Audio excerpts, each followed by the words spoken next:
Hello students, welcome to my YouTube channel Sahaj classes. तो जैसे कि हम जो एचटेट टीजीटी साइंस के हैं पीवाईक्यू वो डिस्कस कर रहे हैं।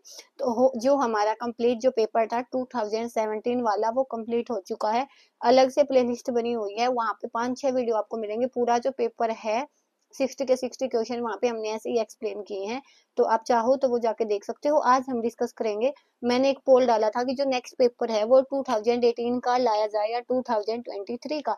तो मैक्सिमम बच्चों का जो पोल था वो था 2023 का। तो यहाँ पे अब हम डिस्कस करेंगे 2023 के। यहाँ पे 6 वीडियो आएंगे, एक वीडियो में हम 10 क्वेश्चन को मैक्सिमम डिस्कस करेंगे।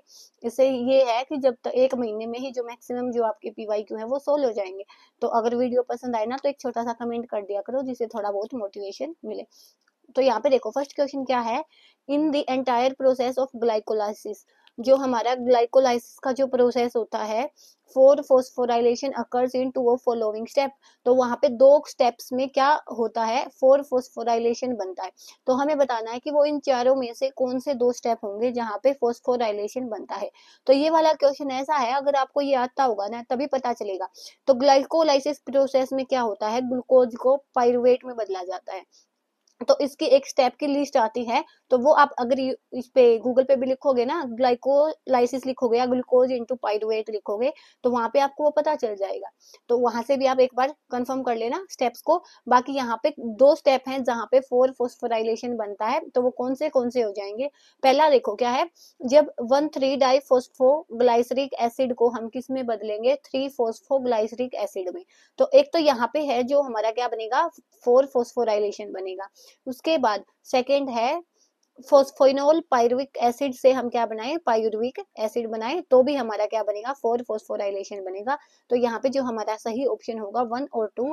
ये वाले जो स्टेप हैं 2 फोस्फोग्लाइसरिक एसिड से फोस्फोइनोल पायरुविक एसिड, यहाँ पे नहीं बनता। 3 फोस्फोग्लाइसरिक एसिड से 2 फोस्फोग्लाइसरिक एसिड, यहाँ पे भी नहीं बनता। तो हमारा जो ऑप्शन 1 है वो यहाँ पे सही हो जाएगा। 1 और 2 2 स्टेप होते हैं, इन दोनों स्टेप में क्या बनता है, फोस्फोराइलेशन बनता है। तो हमारे जो क्वेश्चन फर्स्ट का जो आंसर 1 है वो सही हो जाएगा। उसके बाद सेकंड क्या है, the minimum distance of distinct vision for young adult with normal vision is. कोई एक वो है, यंग एडल्ट है, उसकी जो नजर है वो ठीक ठाक है, नॉर्मल है। तो वहां पे हमें बताना है कि मिनिमम डिस्टेंस, कम से कम कितना डिस्टेंस है वो साफ से देख पाएगा। तो देखो पहले बेशक से जो 11th 12th का लेवल बहुत ज्यादा आता था, लेकिन अब इतना नहीं आता। अगर आपने 6 to 10 एनसीईआरटी भी अच्छे से की है तो आपके हो जाएंगे। यहाँ पे आप देखोगे ना, तो ये मॉडरेट लेवल का एग्जाम था, और यहाँ पे 6 to 10 वाले पोर्शन में भी आपका जो मोस्ट ऑफ एग्जाम है वो हो जाता है। तो यहाँ पे देखो मैक्सिमम की तो कोई लिमिट नहीं होती, नॉर्मल विजन है तो मैक्सिमम की हम कोई लिमिट नहीं बता सकते कि यहाँ तक क्लियर दिखेगा। लेकिन जो मिनिमम की लिमिट होती है वो होती है 25 सेंटीमीटर। अब यहाँ पे देखो पजलिंग के लिए क्या दिया होता है, देखो 2.5 मीटर, 2.5 सेंटीमीटर, 25 मीटर। तो इन छोटी छोटी चीजों का एग्जाम टाइम में आपने ध्यान रखना है कि सेंटीमीटर पे हम लगा रहे हैं, मीटर पे हम लगा रहे हैं। तो जो इसका ऑप्शन 2 है वो राइट हो जाएगा। 25 सेंटीमीटर है वो एक यंग एडल्ट की क्या होती है, कम से कम मिनिमम डिस्टेंस सही से देखने की क्या होती है, लिमिट होती है। ठीक है, तो हमारे ऑप्शन 2 का क्या जाएगा, क्वेश्चन 2 का क्या जाएगा, ऑप्शन 2। उसके बाद question third, if the amplitude of loudness of sound becomes twice. अगर हम जो लाउडनेस है ना साउंड की, उसके एम्पलीट्यूड को डबल कर दें तो लाउडनेस पे क्या इफेक्ट होगा, तो लाउडनेस किस फैक्टर से इंक्रीज होगी। तो इसके लिए एक रिलेशन होता है क्या, कि जो लाउडनेस होती है वो किसके डायरेक्टली प्रोपोर्शनल होती है, एम्पलीट्यूड के स्केयर की।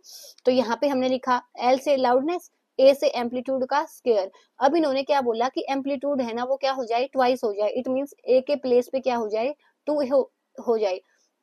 तो ये है, तो हमारी जो लाउडनेस है वो किसके इक्वल हो जाएगी, 2 का स्क्वायर 4 और a का स्क्वायर, तो 4a स्क्वायर। तो यहाँ से हमें क्या पता चला कि लाउडनेस है वो किस फैक्टर से इंक्रीज हो जाएगी, हमारी फैक्टर 4 से इंक्रीज हो जाएगी। तो यहाँ पे देखो पहले क्या था, एक भी नहीं था, यहाँ पे 4 है, तो लाउडनेस किस फैक्टर से इंक्रीज हो जाएगी, फैक्टर 4 से वो है वो इंक्रीज हो जाएगी। तो यहाँ पे हमारा क्या रहेगा, ऑप्शन 2 राइट हो जाएगा। तो यहाँ पे रहेगी लाउडनेस ऑप्शन 4 से इंक्रीजेज बाई फैक्टर 4। तो यहाँ पे क्या ऑप्शन 2 है वो सही हो जाएगा। तो हमारा क्वेश्चन थर्ड है वो ये ऐसे आएगा। उसके बाद फोर्थ देखो, in the following which is element of physical science lesson. अगर हम एक फिजिकल साइंस के लेसन बनाते हैं तो वहां पे किन किन चीजों का होना चाहिए, जो जो चीजें एलिमेंट होनी चाहिए मतलब एक लेसन बनाते समय। तो सबसे पहले हम क्या लिखते हैं, इंट्रोडक्शन लिखते हैं। उसके सबसे पहले हम टाइटल लिखते हैं ना, टाइटल क्या होगा, उसके बाद उसका इंट्रोडक्शन लिखते हैं, उसके बाद उसकी पूरी प्रेजेंटेशन करते हैं। तो ऐसे ही हम एक फिजिकल साइंस लेसन लिखते हैं ना, ये होता है आपकी जो पेडागोजी वाली फाइल होती है ना, वहाँ पे हमें पता होता है कि वहाँ पे हमें सिखाया जाता है हम फिजिकल साइंस के लेसन, फिजिकल साइंस नहीं कोई सा भी सब्जेक्ट हो, कैसे हम उसके लेसन लिखेंगे वो वहाँ पे हमें सिखाया जाता है। तो इसके लिए क्या हो जाएगा, चारों तीनों ही चीजें सही हैं, तो ऑप्शन 4 है वो सही हो जाएगा कि सारे ही ऑप्शन यहाँ पे क्या रहेंगे, सही। उसके बाद question 5, if an object is moving with constant acceleration along one direction only, अगर एक कोई भी ऑब्जेक्ट है वो एक कांस्टेंट एक्सेलरेशन के साथ एक ही डायरेक्शन में मूव कर रहा है, then the distance travelled in nth second, तो nth सेकंड में ट्रेवल किया गया डिस्टेंस कितना होगा, अगर u हमारी इनिशियल वेलोसिटी है और a हमारा एक्सीलरेशन है। तो ये है इक्वेशन ऑफ मोशन से, तो ये भी आपका किसका है, क्लास 9th का है, मोशन जो यूनिट है उसका है। तो वहां पे हमने 3 इक्वेशन ऑफ मोशन पढ़ी होती है। तो एक इक्वेशन क्या थी, s is equal to u t plus में 1/2 एटी स्क्वेयर। तो वो किसके लिए थी, वो तब थी जब हमारे पास ये टाइम दिया होता है हमें कि इतने टाइम बाद, इतने सेकंड बाद, लेकिन यहाँ पे हमारे पास क्या है, nth सेकंड बाद। nth सेकंड के लिए जो हमारा फॉर्मूला होता है वो होता है ये वाला, एस एस एन लिख सकते हैं हम यहाँ से, तो u plus A by two into में 2n-1। तो यहाँ पे हमारा ऑप्शन 2 है वो सही हो जाएगा। आप अगर एस टाइम टी पे बताना हो तो फॉर्मूला ये हो जाएगा, और nth सेकंड पे बताना है तो एस एन की वैल्यू हो जाएगी u प्लस में ए बाई टू इंटू में 2n-1। तो ये वाला हमारा ऑप्शन 2 है वो सही हो जाएगा। उसके बाद question 6, which one of these phylum possesses close circulatory system, इनमें से कौन सा फाइलम होगा जिसमें क्लोज सर्कुलेटरी सिस्टम होगा। तो फर्स्ट क्या है, एनिलिडा, सेकंड क्या है, आर्थ्रोपोडा, थर्ड क्या है, मोलुस्का, फोर्थ क्या है, एकिनोडर्माटा। ठीक है, तो यहाँ पे जो ऑप्शन 1 है हमारा वो सही हो जाएगा। एनिलिडा ऐसा होता है जिसमें क्या होता है, क्लोज सर्कुलेटरी सिस्टम होता है। बाकी आर्थ्रोपोडा, मोलुस्का, एकिनोडर्माटा, इनमें क्या होता है, तीनों में ही ओपन सर्कुलेटरी सिस्टम होता है। तो यहाँ पे हमारा ऑप्शन 1 है वो सही हो जाएगा। उसके बाद क्वेश्चन 7, बायोलुमिनेसेंस अकर्स इन, कि जो बायोलुमिनेसेंस होती है वो कहाँ पे अकर होती है।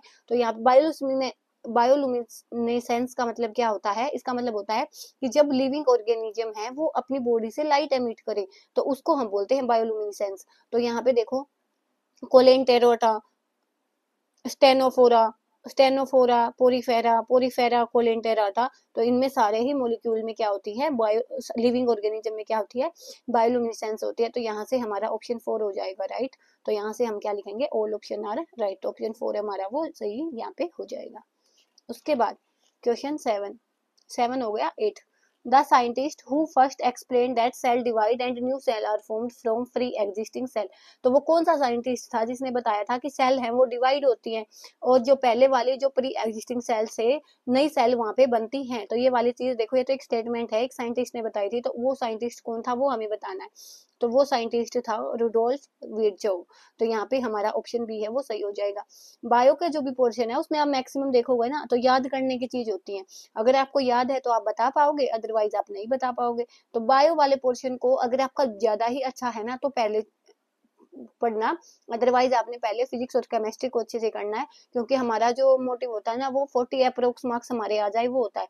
तो बायो को अगर आपको बहुत ही अच्छी है तो मैं सजेस्ट करूंगी, वरना तो बायो में क्या होता है, लर्निंग बेस होते हैं क्वेश्चन। उसके बाद question 9, match the column 1 with column 2, यहाँ पे हमें कॉलम 1 दी है, कॉलम 2 दी गई है, यहाँ पे हमें रिएक्शन बतानी है। ठीक है, photochemical decomposition, thermal decomposition, electrolysis और डिस्प्लेसमेंट रिएक्शन। तो यहाँ पे देखो, अगर आपको ये नहीं आता कि हमें नहीं पढ़ा हुआ हमने, तो क्वेश्चन को हम कैसे करेंगे, सब हम 10th क्लास का है ये भी। डिस्प्लेसमेंट रिएक्शन हमने सबने पता होता है कि जब कोई भी ज्यादा रिएक्टिव एलिमेंट है वो लेस रिएक्टिव एलिमेंट को वहां से डिस्प्लेस करे तो उसको हम बोलते हैं डिस्प्लेसमेंट। तो इनमें से ढूंढो कहाँ पे डिस्प्लेसमेंट आपको दिखेगी। तो यहाँ पे देखो, यहाँ पे Mg है और CuSO4 है, तो Mg वो ज्यादा रिएक्टिव होता है कॉपर की बजाय, तो वो कॉपर को डिस्प्लेस कर देगा और खुद वहां पे लग जाएगा। तो हमें पता चला कि D का है 3, तो यहाँ पे आओ, अब ऑप्शंस पे आओ, D का 3 इसमें है, D का 3 इसमें है, तो ऐसे आपने ये पता चला कि ये दोनों क्या है, गलत है। तो या तो ऑप्शन 1 रहेगा या ऑप्शन 3 रहेगा। ठीक है, उसके बाद यहाँ पे देखो, A का है IV, इसमें और इसमें ए का 4 है, दोनों में ही ए का 4 है। इट मीन्स क्या हुआ, फोटोकेमिकल डिकम्पोजिशन में क्या होता है, जब सनलाइट की प्रेजेंस में डिकम्पोज मतलब क्या होता है, जब एक रिएक्टेंट से दो या दो से ज्यादा प्रोडक्ट मिले ना हमें, तो हम क्या बोलते हैं उसको, डिकम्पोजिशन। और कॉम्बिनेशन क्या होता है, जब एक या एक से ज्यादा रिएक्टेंट से हमें प्रोडक्ट मिले, सिंगल प्रोडक्ट मिले, तो वहां पे हम बोलते हैं कि वो कंबाइन हो गए। और सिंगल रिएक्टेंट से हमें एक से ज्यादा प्रोडक्ट मिलते हैं, तो वहां पे हम बोलते हैं कि वो डिकम्पोज हो गए। तो यहाँ से हमें पता चल गया कि ए का क्या आएगा, ए का आएगा 4। तो फोटोकेमिकल डिकम्पोजिशन का ये आ गया 4, डिस्प्लेसमेंट का ये आ गया। तो अब इन दोनों में देखो, ये दोनों बचे हैं कि थर्मल डिकम्पोजिशन और इलेक्ट्रोलाइसिस। तो ये आपकी क्लास 10th का क्वेश्चन है। और जो थर्मल डिकम्पोजिशन की जो रिएक्शन होती है वो किस में होती है, 2KClO3, KClO3O2 में बदल जाता है। और इलेक्ट्रोलाइसिस होती है तो उसमें क्या होता है, 2Al2O3 4Al प्लस 3O2। ये जो फर्स्ट यूनिट है क्लास 10 की, केमिकल इक्वेशन एंड रिएक्शन, वहां से आपका इक्वेशन बनता है। तो यहाँ से देखो, ये वाला जो पेपर था ना मॉडरेट लेवल का था, और 11th 12th तक तो बहुत ही एक दो क्वेश्चन बोल सकते हो आप, चलो 5 to 10 भी लगा लो मैक्सिमम, तो भी 50 क्वेश्चन तो आपके 6 to 10 से ही थे। ठीक है, तो यहाँ पे जो हमारा ऑप्शन 1 है वो सही हो जाएगा। उसके बाद question 10, the wall of elementary canal possesses 4 layers. जो एलिमेंट्री कैनल होती है उसमें 4 लेयर होती हैं, जिसमें से करेक्ट सीक्वेंस आउटसाइड से लेके इनसाइड तक हमने सीक्वेंस बतानी है। तो यहाँ पे देखो, ये भी फिक्स क्वेश्चन है, क्योंकि इस सीक्वेंस में कोई अंडरस्टैंडिंग नहीं है कि पहले कौन सी आएगी। यहाँ पे तो ये फिक्स होती है कि पहले ये वाली लेयर होती है, उसके बाद ये वाली, उसके बाद ये वाली। तो जो सबसे पहली लेयर होती है वो होती है सेरोसा, आउटसाइड से सबसे पहले यहाँ पे आएगी सेरोसा, उसके बाद मस्कुलरिस, उसके बाद सब मुकोसा, और उसके बाद मुकोसा। तो यहाँ पे हमारा जो ऑप्शन 2 है वो सही हो जाएगा।